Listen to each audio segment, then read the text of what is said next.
question is for Caleb. Are we recording? Mr. Maupin, communism is often associated with fascism. Fascism being the oppressive control of a dictatorial nationalist regime, for instance, Hitler's National Socialism. Please discuss to what extent, if any, communism and fascism are the same thing. Okay. Well, I thought I could speak, and I will speak on this issue, but I figured it was best to let Hitler speak for himself. So I got on the web, there's a wonderful website, I don't want to know who runs it, it's called hitler.org or something, it has every speech the man ever gave, and I pulled up two speeches, two quotes from the man about how he felt about socialism and communism, what I'm advocating. He said, 14 years of Marxism have ruined Germany. 1 year of Bolshevism, which is communism, would destroy her. The richest and fairest territories of the world would be turned into smoking heaps of ruin. Even the sufferings of the last decade and a half could not be compared to the misery of a Europe in the heart of which the red flag of destruction has been hoisted. Yeah, real communist there. I mean, yeah, I mean... And he goes on, this is another quote. He says, there are only two possibilities for Germany. It is either the left, and then God help us, for it will lead to us to complete destruction, to Bolshevism, again, communism, or else it is a party of the right, which will at last ruthlessly seize the reins of power. Now, if Hitler were truly a leftist, like this guy, I know there's this guy, Jonah Goldberg, who wrote this book, Liberal Fascism, trying to argue that Hitler was a leftist or something. If Hitler were anything of a Marxist or a leftist, he would not have said that, okay? Fascism is a right-wing ideology. Fascists seek a society where poor people know their place. Fascists seek a society where women know their place. Fascism seeks a society where people of different religions and different ethnicities don't exist, you know, the Holocaust. And I encourage everyone to see the play Nightmare of Crime, which is being performed on this campus right now. So what is it we communists seek? We seek something entirely different.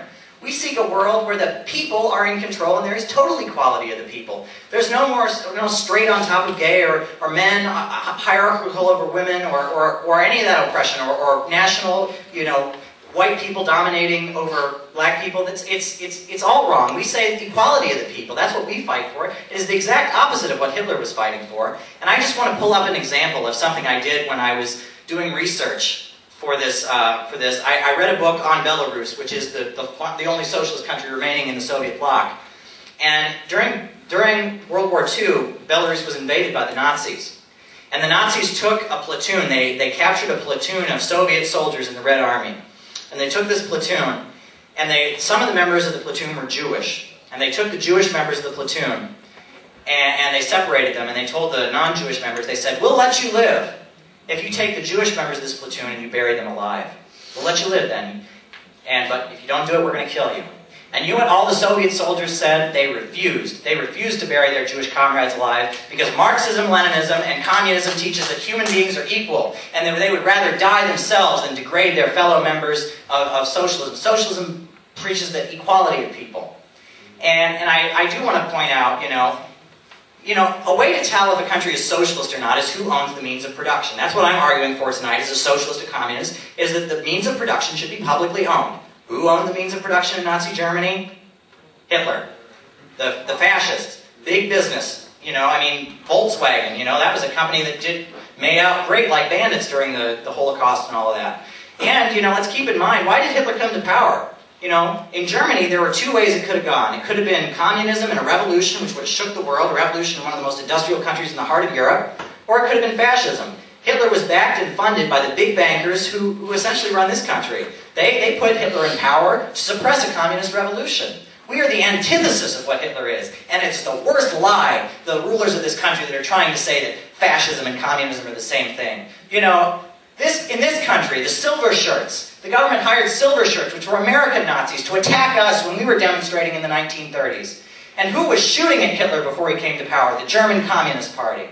And revolutionaries have always been fighting against Nazis. You know, we've always been fighting against them. And whenever the Klan holds marches in the city, who is leading the protests against them? Who is leading the Can the Klan rallies? Who's beating them up? It's us. We're fighting against them. We're the opposite of what they are. And for people to equate the two is just the biggest slander, and that's all I want to say. Thank you.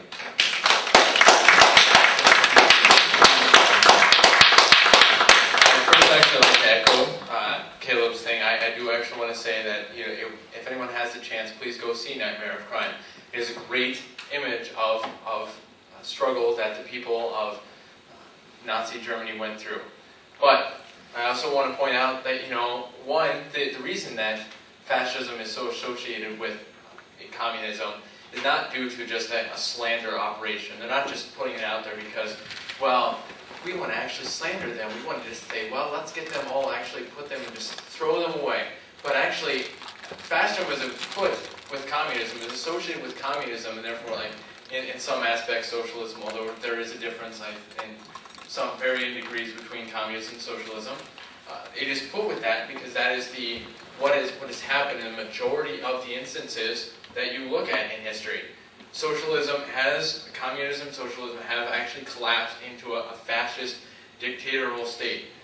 During the Stalin years, during the entire Soviet Union, during the Nazis actually won because they were hoping to actually try and give the illusion of a socialist state. But it collapses into that because once an economy actually becomes weak, once the economy actually goes strong, then it gives the ability for them to seek a popular person who's offering them a quick solution. And so it falls into fascism. People look at one person actually being able to actually do this. It allows the democracies, truly democratic people, like truly elected democratic individuals, as the people that come from the socialist aspects, these base people that are elected into the positions. They're so weak, though, because they don't really have as much experience in the area. They're elected in these positions because then, out of weakness, their economy fails, people get unrestful, and it gives rise to uprisings. And the uprisings result in fascism. Still maintaining the socialist aspect of the economy, though, because that is how they actually keep their power. They wish to actually show people that, we still actually want to show you that we're with the company, we're with the country, we want to actually show you that we're still along those lines. But we're actually in power, we want to actually control everything. Communism starts out like this, it ends in fascism. You can say, the history points to that. Socialism points to a communism or a socialist state starting out with the true best intentions, but it ends with strong individuals, people who would have actually been opposed by these other individuals, the people that are actually so vehemently oppressed by the government, the people that are actually shoved down by the government. The government does these things because I can't really say. Unfortunately, I think the government is actually wrong in some of their aspects of suppression, but the government has also evolved. The government shoves these people down through because they apparently made mistakes in the past, and they're not allowed to actually recover from these mistakes. It's pointed to that their mistakes apparently have to actually be kept done. And granted, Hitler was supplied by a lot of the American countries. The other interesting thing is that Germany was actually the biggest trading partner with the Soviet Union when they attacked the Soviet Union. So I find it kind of hard that they would actually... The money issue is not always the most important aspect as the actual ability for the person to lead. And also for why Jews are so oppressed, they were oppressed during that time. They were asked to actually be killed by the Nazis. And the Soviets, apparently they disagreed. But apparently now, I don't know if many people watch Russia, but Russia right now is actually a huge advocate against the Jews. There are problems with the Jewish people right now in Russia. So did that just pop out of nowhere? Did it just like that evolve into the Soviet Union? So they started out actually loving all their people, but it evolved into now let's actually hate the Jewish people. I think there are probably other reasons behind why they decided not to kill their own troops, probably because they're their own troops. I think that's actually the major reason. Focusing on the other aspect is a little improper. And I'll just keep it since I'm going to the next one. Final question, at least on my list. Mr. Davey, the role and place of religion in capitalist and socialist states is often a major topic of debate.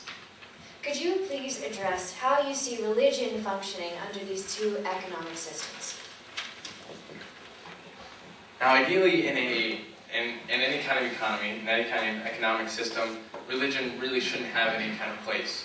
I would agree with, I would imagine Caleb kind of agrees with me, religion has no place in actually the running of an economy. It is not the best operation. If you have a church, any kind of church running the economy, you are not then having the private ownership, nor are you actually having it be at the whim of your actual ability to affect the economy in any way.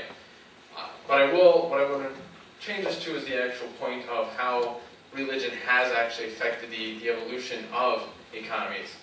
If you look at capitalism, capitalism draws a large amount of its roots, its moral roots, from Judeo-Christianity. You have it from Islam, because a lot of those require a lot of hard work. It is a large amount that work has to actually be part of the thing. But, and even part of the aspect as well, you have the fact that Christianity believes that it is the base nature of man to actually not want to help their individual. They have to fight the base nature of man. That they have to actually go against it because they need to actually improve themselves. So they're fighting to improve themselves. They're fighting to actually do these other aspects. But in that capitalism, it is the base nature of man to actually not want to give a lot of money to somebody else. They want to actually help themselves. Now there are people that are actually obviously against this. People obviously want to give money out, but it's always going to be an aspect that religion, I think religion really just more affects the morals of the economic systems. If you look at the Asiatic religions, coming from Buddhism and Confucianism and Shinto, I don't know how many people actually know a lot about Japan, but Shinto was the state religion. A lot of those aspects throughout that entire thing associate around the communist and the socialist aspects, which is probably why in some of those areas a lot of those things have taken hold. If you look at a lot of the Asiatic states, the major economies, or a large part of the economies, are run by socialist governments. I guess my main confusion with associating with these is it only offers the atmosphere for how the economic system can actually come into play. I think that to actually hope that the economy will just transfer over and allow people to just be based without religion is ignoring the culture of the people. The culture of the people actually associate with them with their religion. The religion associates with which economic system will be best for them. I hope that answered the question. And here you go, Caleb. Thank you very much. Well, I mean, I do want to speak again. You kept saying the nature of man, the nature of man. And like I've already addressed, people are changing and evolving over time. There's no permanent nature of anything. I mean, you take a tree, there's no permanent nature of that tree. The way trees are now has changed and adapted over time. And I did want to also point out that you say that capitalism is based in Christianity. But, I'm not a religious person. I am an atheist, but I was raised in a Christian church.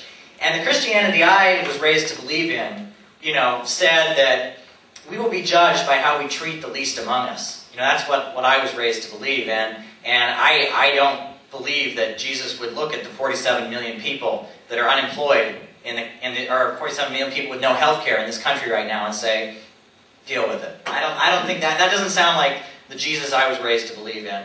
But I will say this, there are two ways to believe, to be religious.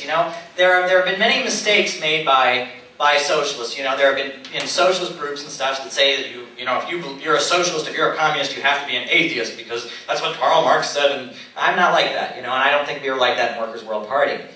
I will say this, there are two ways to believe in God. There's a way to believe in a God that says gay people are evil and should be killed. There's a way to believe in a God that says that women are second-class citizens. There's a way to believe in a God that says racism is okay. There's a way to believe in a God that says, go down the thing, the horrors of Leviticus and all of that. There's another way to believe in God. There's a way to believe in the God of the Sermon on the Mount. There's a way to believe in the God that says, blessed are the peacemakers. There's a way to believe in the God that said, the meek shall inherit the earth. There's a way to believe in a God that says it's easier for a rich man to get through the eye of a needle than it is for it is easier for a camel to get through the eye of a needle than for a rich man to get into heaven. Yeah, there are different ways of approaching religion, and if your way of approaching religion means that you want to fight for a different world, then we're with you in Workers' World Party, no matter what that religion may be. It could be Buddhism, whatever. We're with you on that side. The question is, there's a global class war going on. It's between the people versus the ruling class, and if you're on our side, power to you, no matter what you believe. And then I did want to add, there's a big understanding, there have been some suppression of religious people under socialism. That's true. But, it's really overblown. For example, in Cuba, which is a socialist country right now, 42% of the population is Roman Catholic. Now, are we to believe that 42% of the population was taken out, back, and shot as soon as they declared that on the census survey? I don't think so, okay? That's a bit stretch, And in the Soviet Union, there were countless Russian Orthodox churches openly practicing. And, it's one way to turn the people of this country who are deeply religious against socialism and communism by saying, well, the communists come to power and immediately everyone who believes in God will be shot. Okay, that's like 90% of the country, so, I don't think we would even be capable of doing that, let alone want to do it, okay? In this country, I'm sure that when we do make revolution, we do seize the means of production, we build a society that everyone would want to live in. There'll be many people alongside of us who believe in God, probably some who don't. And I did want to add, Buddhism, you did speak of Buddhism being more compatible with socialism. Maybe some forms of Buddhism, but the Buddhism that existed in Tibet was not that kind of Buddhism, okay? There's a big mythology around, especially among, liberal intellectuals, this belief that Tibet was just this Tibetan Buddhist paradise, and then Mao and the communists came in and screwed everything up, okay? Tibet, the punishment for speaking out against the Dalai Lama in Tibet was to have your eyes removed. They were removing people's eyes in Tibet. Women were second-class citizens. It was feudalism. Feudalism, no matter what god or religion you put on it, is still feudalism and it's still oppressive. And I support the revolutionaries in Tibet who made the revolution. And I don't think the Dalai Lama is fighting for good. The Dalai Lama wants to remove socialism from Tibet and bring back feudalism, which I don't support. I support the people in struggling for socialism and a better life. And I'll tell you this, there are people in this room, and I hope you're able to speak with them after the debate, who've been to Cuba, and you say that socialist countries naturally become fascist. There are people who have been to Cuba. Cuba is not a fascist country. It is not, and I encourage you to speak with those people because it is definitely not the way you're perceiving socialism. All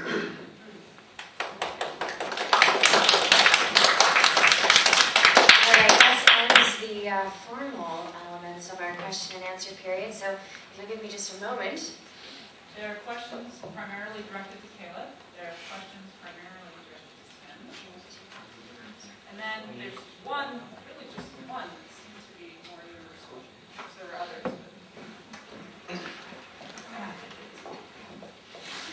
Let's see. So the last question was first addressed to Mr. Davey, so I'll pick one addressed to Caleb. Better stand out. Yes, the sustainability question. So, Is that the... yeah. All right, so this will be to both of you then. First to Caleb, 1 to 10. How does the question of a sustainable, eco-friendly society play out in socialism versus capitalism? Well, that is a very, very good question because there's a website about eco-footprints. I can't give you the name of it again, but there's a website about eco-footprints, okay, that points out that there's only one country that has advanced its economy and built its economy while not increasing its environmental footprint. You know what country that is? That's Cuba. Cuba's been able to do that. And the fact is, in this country, it's ruled by the rich. Tim spoke about democracy and the ability to change it. I encourage everyone to get on, there's a website called opensecrets.org, and all it has is the government statistics. Anyone who gives money to a presidential candidate, okay, anyone who gives money to a presidential candidate That's public record. So look and see who's funding these presidential candidates. The big banks in this country, Goldman Sachs, that's a huge bank in this country. Citigroup is another big investment group. They dominate Barack Obama's campaign, they dominate Hillary Clinton's campaign, they dominate McCain's campaign, they've even given a little bit to Ron Paul, just in case, and you cannot hold public office in this country without being in the pocket of the rich. And the rich are the people who own the factories and corporations. They don't have an interest in keeping the environment clean. If a CEO, when making his decisions, said, what would be best for the environment, he would be in violation of federal law. Corporate charters say that you must do what is profitable, and his shareholders could actually sue him for that. Capitalism is about what is best for advancing profits. And if that means you have to cut down an old-growth forest, you do it. If that means you have to rob the mines, the natural resources, you do it. Natural resources and nature does not come first. It doesn't come first. Profit is what comes first, and profit is destroying the world. That's my message here tonight. I know I've said it a lot of times. You all are probably sick of hearing it, but it's a fact. It's a fact. Profit is destroying the world. It's causing wars, it's causing death, and it's causing destruction, and we've got to get rid of the profit motive as the basis for a society, especially if we want to have a clean environment. Thank you.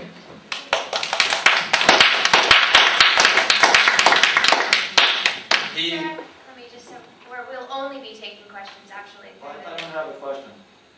I'll give you $10 if you can give any documentation that Goldman Sachs or any other New York bank gave Ron Paul 1 cent. $10. Documentation. How do you, I gotta get back to the fact that he actually points out the profits aspect and how it would be illegal for a company to actually increase or do anything green or eco-friendly because of profits. I actually address this with how do you advance profits in a world that is increasingly becoming eco-friendly and green-friendly? How do you sell things to the people like Europe and the people like the other aspect, the other countries that are saying, well, I think we actually need to become more eco-friendly. I think we need to become more green. I would look at you and say that, look at the downfall of the American auto industry. The American auto industry started to fall because around the time that they actually, when Honda really became a major player in this country, Honda actually made their cars, one, cheaper, while also actually giving more fuel efficiency to their cars. I would ask, how then are the other car industries not following this? Are they just saying, well, we need to actually just ignore this because obviously people don't want green cars. It's more and more people are actually, if you look out on the roads, the number of people that are buying these eco-friendly cars, the number of people who are buying eco-friendly products are growing, which means that a company to actually move to an eco-friendly environment, to actually move to an eco-friendly country where they're actually addressing the eco-friendly world, they have to actually then look at the fact that they're not going to make profits unless they change their economy to one that is actually changing to an eco-friendly world. You can't actually sell anything that is going to actually increase and throw over the entire number of people. You can't actually sell something that's going to majorly pollute. You have people that actually try this now. Granted, the United States is far behind the European countries, and a lot of the other people that have actually signed the Kyoto Protocol and other things like that that address these issues. And that is an issue that obviously these newly elected officials need to actually address. It is definitely something that we all agree on. I would hope that the economy or the ecology of the world is not going to actually just change. The environment's not going to be like, well, I guess you guys aren't going to listen to me actually crying and the ozone actually growing in the hole. We're just going to actually I'm just going to reverse myself and I'm going to close the hole out. The economy is driven by the people, by the market of actually selling things. You buy the products that actually are what these people are selling. So people are buying greener products. Companies are going to start tailoring their products more to greener standards. It seems simple.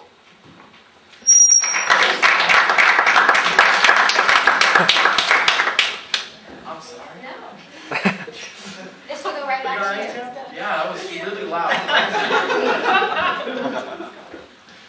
Oh. You'll allowed a brief rebuttal. Second. Yeah. If capitalists believe in hard work, why is it that those who work the hardest get paid less and are not able to better their working and living conditions? You know, and yeah, I do kind of hear the mutterings of, yeah, it's true. It is true. There are people out there that are obviously, they're working, again, these 3 jobs. They're working these 3 jobs to actually, and they're still, their living conditions are not as great. And I would say that the other aspect of it is what is being done by the individuals that are working this hard to then make themselves more profitable to the higher up positions, the better paid positions, the positions that don't require so much work, but actually are then higher up in the company. We address the fact, and I agree. I think that more the government should do more to increase the education, because education, it is increasingly shown that the number of people that graduate with a college degree are the ones that actually have higher paying jobs. And so it's a, obviously it means that education is, therefore mirrored with higher paying jobs. So what is being done by the individuals who are working the 3 jobs to actually then try and increase their education? It would take even harder work. If you have to work 3 jobs to keep yourself afloat, then apparently you have to work 3 jobs and then go to school and try and better yourself. And it is going to be a hard task. It's going to be hard to fit all of these things in. It takes a lot of flexibility, a lot of sweat, and a lot of frugality. But in the end, it can actually benefit. Okay.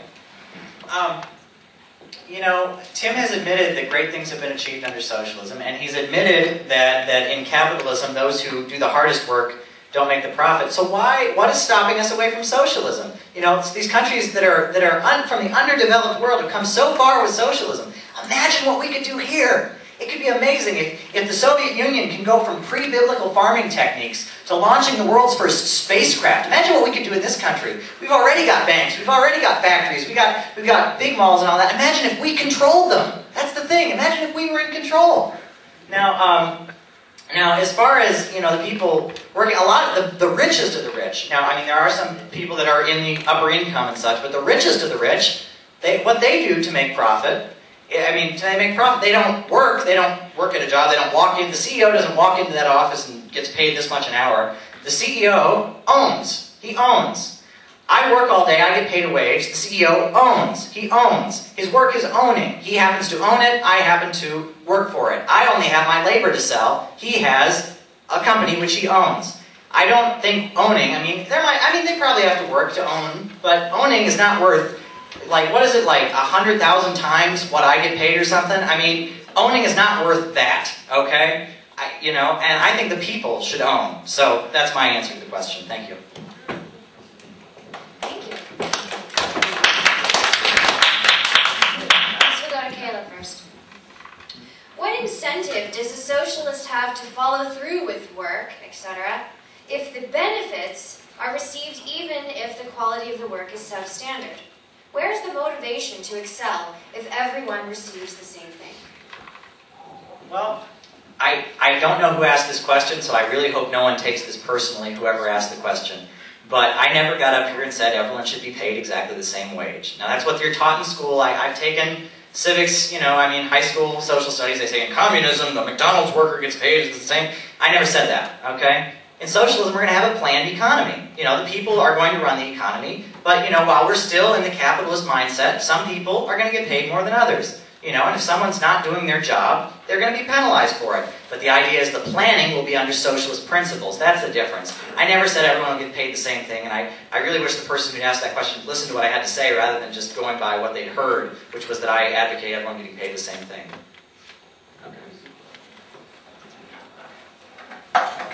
Well, I guess my one response is into your suggestion of, it's a planned economy, is it clearly states then you're planning, so there are some people, or all the people, are planning who actually is going to get paid more and who's going to get paid less. So therefore, you're essentially saying that still some people are going to get screwed out of actually getting what they actually feel they deserve.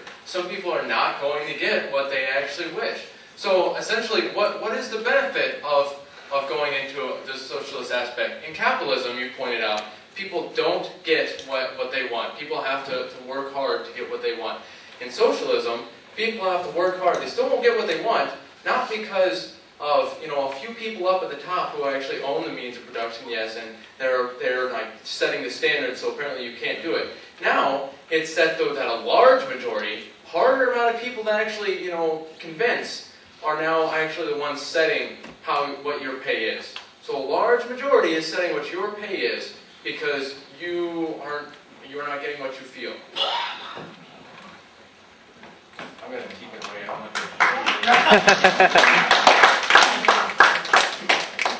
Yeah, I used to. And this comes right back to you. Where is the fairness in company cutbacks in which frontline employees get layoffs and the CEO and other top management get enormous bonuses, golden parachutes, so to speak? I guess to kind of mirror what Caleb said earlier, I didn't actually, when I came in here, I didn't say that every CEO was actually, out to just increase the benefit of the people that work for them. I didn't come up here and say that everyone that actually runs a company is out to actually benefit everyone that actually is working for them. Because if you say that, you're denying, again, the human nature. There are people that own companies that don't want the people that work under them to actually be good. But there are also people out there who own companies who do want those. There are examples of companies out there individuals, CEOs, who, to actually salvage the people's jobs, they decided to actually take a cut. There are CEOs, entire boards of people who actually run the companies who have said, the people that are actually working for us, if we try and keep them on, sooner or later our economy is actually going to kick back into where it is now, and we're going to actually grow from this point. So to simply state that the people that are actually cutting the jobs, the frontline workers, so the CEOs can get bonuses, that is, again, it's not something I can deny because it is what CEOs do. There are some CEOs out there that are cutting that don't deserve the bonuses because they're not doing the work. If they were doing the work, their company would be a lot larger than it is. So there are CEOs that are doing that. Then there are also CEOs that are actually going out there, getting the bonuses, but also keeping the workers on because they're doing the work to actually increase their company. Well, I think what the question here is a question of incentive. I'm not saying there's no, bleeding heart CEOs out there who would do something nice, at some point. But where's the motivation? If that CEO is too nice, he's going to lose his business. The motivation is for him to be as ruthless and as penny pinching and as cruel as possible. That's the motivation there. And what we socialists want to do is we want to change the motivation. And you talked about how in a planned economy you said that there would still be people making decisions. But you know what? Those people would be democratically elected. Those people would be accountable to the people for their decisions. These people they wouldn't just be people who owned all their life and grandfather owned it before them, They would be people who are accountable to the people and have a clear interest in helping all the people, not just increasing their profits. I think that's the difference, between socialism and capitalism.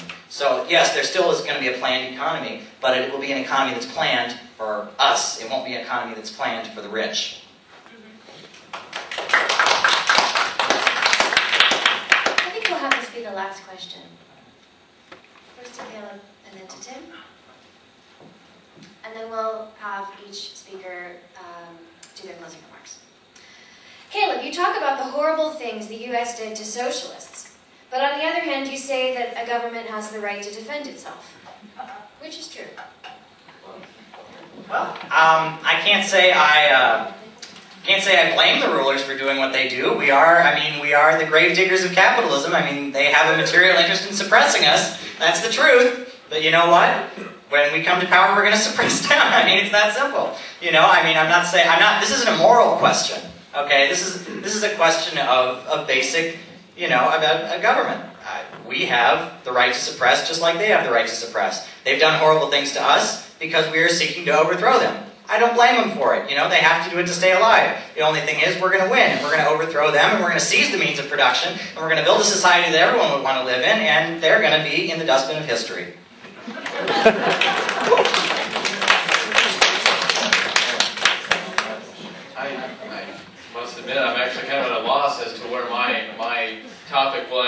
in here because it really was more tailored to you with no real rebuttal. I guess, to be honest, yeah, there is. Obviously, it is a fact that the government does have a right to actually, defend itself. And the socialists have actually posed I guess the government feels that they pose a threat, although the other aspect is that if the government was so actually in opposition to suppressing things like that, and the government was so adamant about making sure that the socialists didn't actually get their message out there, then I would also ask why I don't really know, I'm not familiar with your newspaper, but why are you able then to actually publish this newspaper? Why are you able to then do all these aspects associated with this? Why is this debate able to go on? Why isn't like a government official in here saying, Caleb, I'm sorry, but you're not allowed to speak because only Tim is allowed to speak because he's speaking the positive aspects of it. So I think that, to actually say that the socialists are considered a huge threat to the United States is something that, yes, was happening in the past. I believe it was something that was part of the past, bred out of the American competition with the Soviet Union.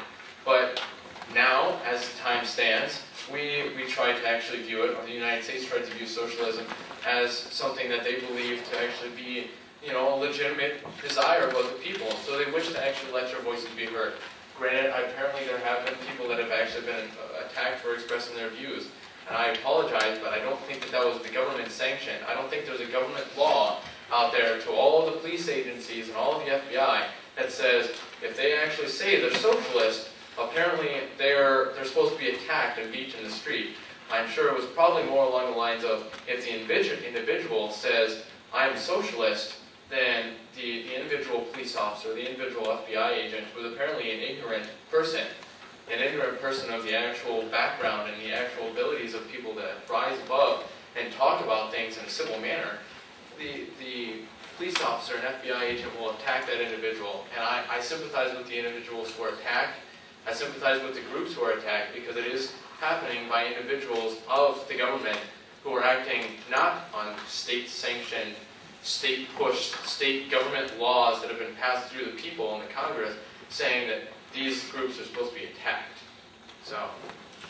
Well, I will respond to that by saying, you know what? You answered your own question, actually, because we are not a threat right now. We're not. We're not strong enough. We have no threat. I mean, we're not in the position to come to power and overthrow this government right now. We should be, but we're not. And the reason we're not the reason it's not, illegal to be a socialist is because no one's listening to us right now. Because once we become a threat, it may, there have been laws like the ones you described in the history of this country. There's something called the criminal syndicalism laws. Anyone here familiar with those laws? Those were laws that were passed when we were big in the early 1900s and such that made it a crime to be a socialist. If you were out preaching socialism, you could be in jail. Eugene V. Debs, the chairman of the Socialist Party, was arrested and put in jail, ran for president from jail even, for the crime of giving an anti-war speech as a socialist. In Ohio. In Ohio. It was in Canton he gave that speech, by the way. Thank you, Francis. And, it's a question of how big of a threat you are. In Hitler's Germany, someone could be shot simply for saying they're a socialist. And, we were enough of a threat at that time that they backed up Hitler's Germany to suppress us. Right now, we're not a threat. But I do want to say this. I do hope that we are able to succeed. I hope, and I know that when they do come, and it will be time they need to suppress us, I hope we're strong enough that we can fight back against them, and we can build a whole new world. Okay, I just wanted to finish up by saying, okay, you've heard about socialism from me a lot tonight, and you've heard a point of view which we don't hear often in our society. They're CNN, Crossfire, they're not having socialists on there, but what can we do now? I think that's a key question, because, there's not going to be a revolution tomorrow, obviously. I wish it was the case, but there's not going to be a revolution tomorrow. So what can we do now? We are in the midst of an economic crisis. People are being thrown out of their homes at record rates. And it reminds me of in the 1930s, okay? There were evictions all over the country. In the 1930s, people were losing their homes and all that. People were being thrown out. But at the time, the Communist Party of the United States was a very strong political organization. So what did they do? They organized unemployed councils, and they organized organizations of the oppressed to resist against it. And they organized this, and it got to the point where if someone wanted to throw someone out of their home, the Communist Party would come back and put them back in their home. And they said, housing is a right. Housing is a right was the slogan. And they did this all over the country. They were fighting for people's basic right to have a home. That was a basic fight for people to have a home, and it succeeded. And we got HUD, the Housing and Urban Development Department, and we got rent control in the cities, which kept rents down. And it made a lot of victories for the people, and it won a lot of people to see, hey, these socialists, they're not just all talk. They are going to fight for us, and they are going to fight for our interests. They do care about us. They are going to fight for a new world. Maybe we should join up with them. You know, Communist Party membership in the 1930s was huge, you know, huge at that time. Well, World War II came along, and Stalin made some bad decisions. We didn't have a revolution in this country, but, you know, we could have, and that's one thing. And I do want to bring out one thing, and that is that, you know, a lot of us have dreams in this country. You know, we're young people, especially on this campus. We're young people. We have dreams. You know, we dream about having a nice house. We dream of getting a job that pays a lot. But I want to call on us to have another dream. And I want us all, instead of just dreaming about me, and instead of just dreaming about what I have, let's dream together. Let's dream together. Let's dream of a world where everyone is able to see a doctor when they're sick. That sounds like a dream I think we should all have. Let's dream of a world where no one has to be unemployed. Let's dream of a world where war is not something that just continues and has to go on horrifically. Let's dream of a world that everyone would want to live in. Let's not just dream of ourselves. Let's dream of a world that we could all build. And so what we've got to do now is we've got to organize. You know, in Gina, the Gina 6 were arrested for defending themselves from racists. I say we free the Gina 6 and we fight for them. And I support the new Black Panther Party in the United States, which is fighting to defend the oppressed people from police brutality. And, you know, gay people are being attacked in this country. They're being brutalized by homophobes and such. I support self-defense rights for gay and lesbian people. The right for them to defend themselves. And I also support the right of the clinics. An abortion is a right that every woman should have. And no bigot should be able to keep a woman from exercising her right to an abortion. We need to defend the abortion clinics from the bigots. Defense of the abortion clinics. And I say this, and I say we've got to organize in every sector. We've got to organize in the factories. We've got to organize in the schools. We've got to organize in the churches. We've got to organize everywhere that our people are. And we've got to organize until the day we can seize power and build a society that everyone would want to live in. Power to the people. Long live socialism!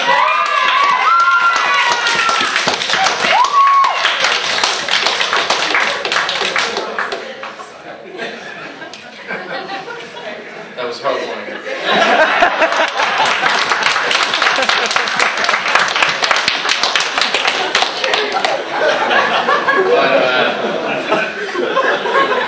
You know, to address your dream, I have dreamed of a world where there is no war. You know, I have dreamed of a world where there are people everyone has a job. I have dreamed of all of these things that you just mentioned. But I think the major point is not of if our dreams differ. I think the point that you actually kind of skate over is how we actually get to that dream.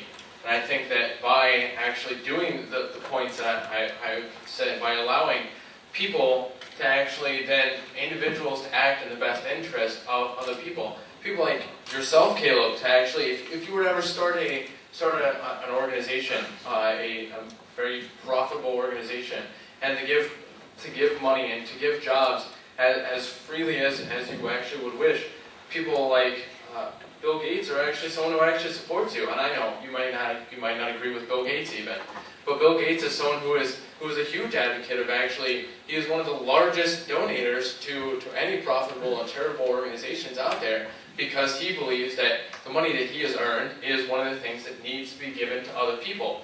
But he wanted to at least earn it first.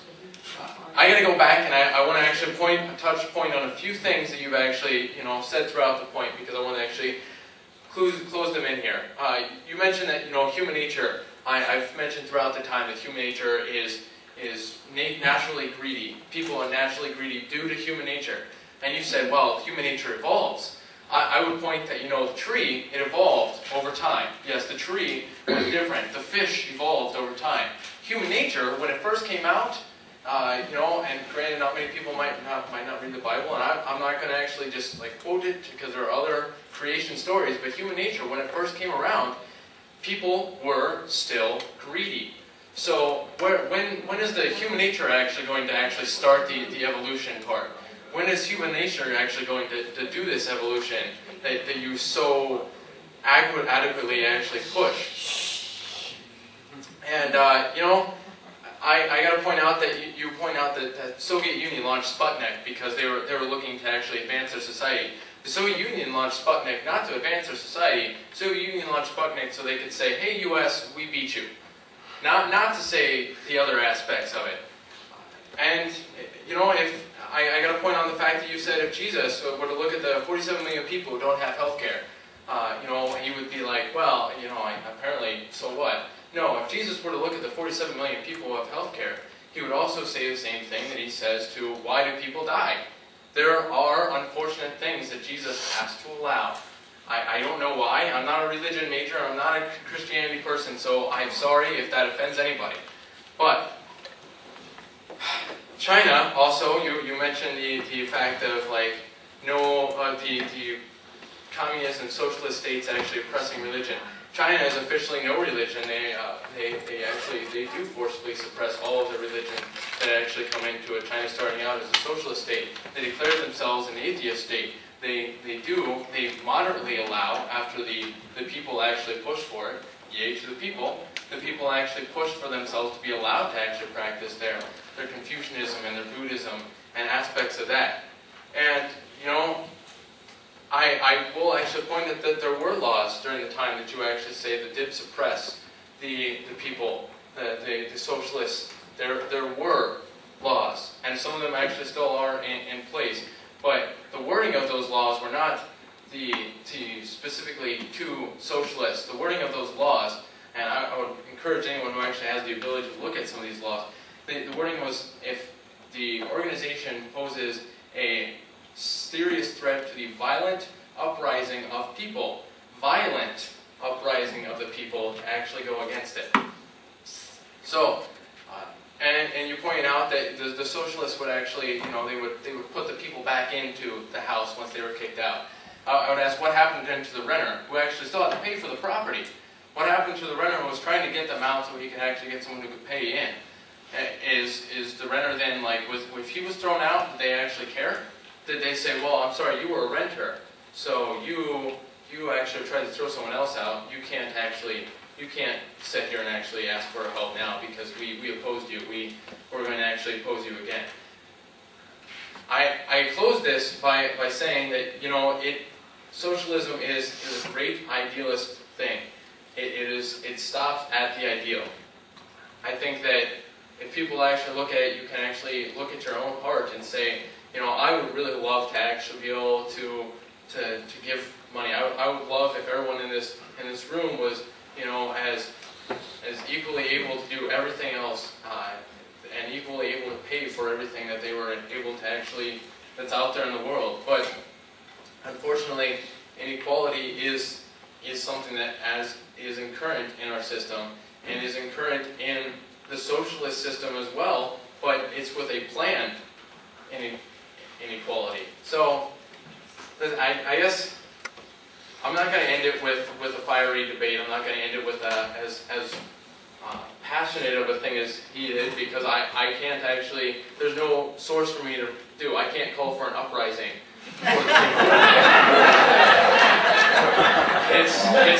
It's hard to do that when we are the system in place. But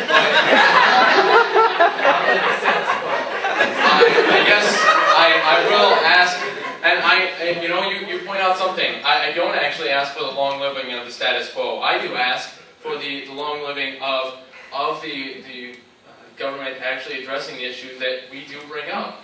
I ask for the government to actually address the issues of the housing problems and everything else brought about by the housing problems brought about by profit-seeking people. I'm sure you would actually love to hear that. Brought about by profit-loving banks who offered mortgages that should have never been given to people who actually had no money to actually back up the mortgages. Mortgages foreclosed, people weren't allowed to pay, so now the economy collapsed.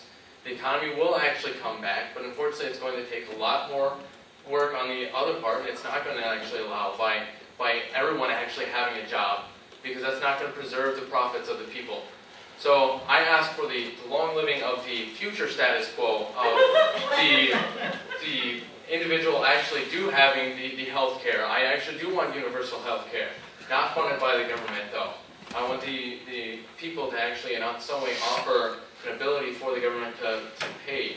I want like a fund paid in by the richest of the Americans, because they deserve it.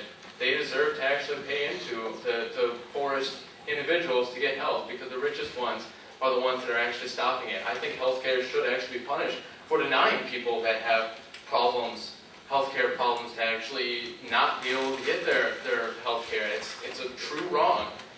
I ask for the long living of the status quo, where the problems are answered in this system, not by changing the system, throwing this country into turmoil, so that in the future we might be able to actually fix the problems or hurt ourselves even more.